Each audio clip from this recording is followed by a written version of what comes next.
নমস্কাৰ, মই ৰূপান্তৰ। নমস্কাৰ, মই ৰাজীৱ। হয়, আজি আকৌ বিশেষ এটা কাৰণত আমি আপোনালোকৰ মাজলৈ আহিব লগা হ'ল। কিয়নো আহিব লগা হ'ল? আচলতে সেইদিনা আমি ফেচবুক পেজত, আমাৰ ইউটিউব পেজত এটি ভিডিঅ' দিছিলোঁ। এখন চুটি ছবিৰ দ্বাৰাই আচলতে ভিডিঅ' এৰিছোঁ বুলি ক'ব লাগিব।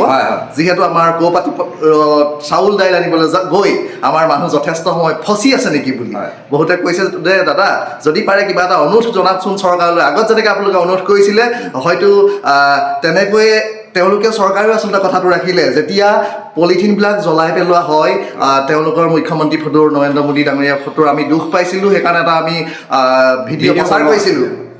এতিয়াও আমি এটা কথা পুনৰ ক'ব বিচাৰিছোঁ, মানুহ যে ফচি থাকিবলগীয়া হৈছে আমাৰ ক'পাটিপতে সাধাৰণ মেচিন এটা দি থোৱাৰ কাৰণে তেওঁলোকে অকণমান অনুৰোধ কৰকচোন। সকলোকে নমস্কাৰ জনাইছোঁ। আজি পুৱাৰ ভাগতেই এটা শুভবাৰ্তা দিবলৈ বিচাৰিছোঁ।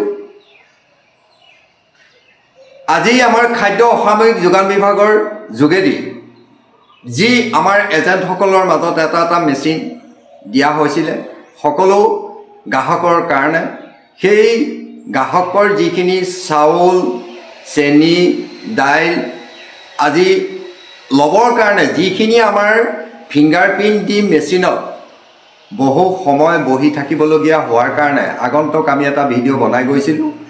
এতিয়াও আমি এই পুৱাৰ ভাগতে সকলোকে এই বিষয়টোৰ ওপৰত প্ৰধানকৈ খাদ্য অসামৰিক বিভাগৰ মাননীয় মন্ত্ৰী মহোদয়ৰ সমীপৰ যোগেদি কিবা যদি আমাৰ এই খাদ্যখিনি লওঁতে কিবা যদি কম সময়ৰ ভিতৰত আমি ফিংগাৰপ্ৰিণ্ট দি আমি বস্তুখিনি ল'ব পৰাত সক্ষম কৰিব পাৰে, সেইটোৱে আমি বিচাৰিছোঁ। আৰু ৰাইজৰ সকলোৱে কৈ আছে যে এইটো কিবা এটা সহজলভ্যৰ ভাৱেৰে আমি যদি গ্ৰহণ কৰিব পাৰিলোহেঁতেন, বহু সময় ধৰি বহি থকাতকৈ কম সময়ৰ ভিতৰতে 4টা প্ৰডাক্ট আমি ল'ব পৰা এটা সুবিধা কৰি দিব নেকি, আমাকো অনুৰোধ কৰি আছিলে।